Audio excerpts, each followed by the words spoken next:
Ассалаумағалейкум, құрметті көрермендер. Біздің YouTube арнамызға біраз уақыттан бері жаңа видеоларымыз шықпай қалды. Байқап та жүрген шығарсыздар. Оның себебі жігіттердің барлығы босамай кетті. Өздеріңіз жақсы білесіздер, біздің арнамыздың, біздің қоғамдық бірлестіктің жігіттері өте білікті де білімді жігіттер. Сол үшін де қолдар босамай жатады жан-жаққа жүріп жұмыстармен.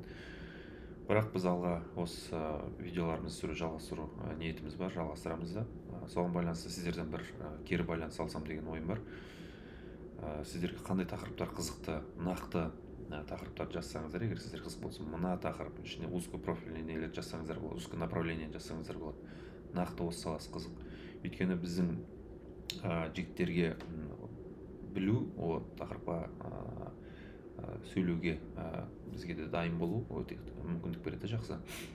Одан кейін тағы бір ескеретін нәрсе, біздің жігіттер ветеринария саласынан бастап, одан кейін жылыжай болсын, өсімдік қорғау болсын, тыңайтқыш болсын, топыраққа қатысты техника бар, сосын қарқынды бау бар, ашық алаңда көкөніс өсіру бар, одан кейін неге қатысты бар тағы, бизнес басқару ауыл шаруашылығы бойынша, одан кейін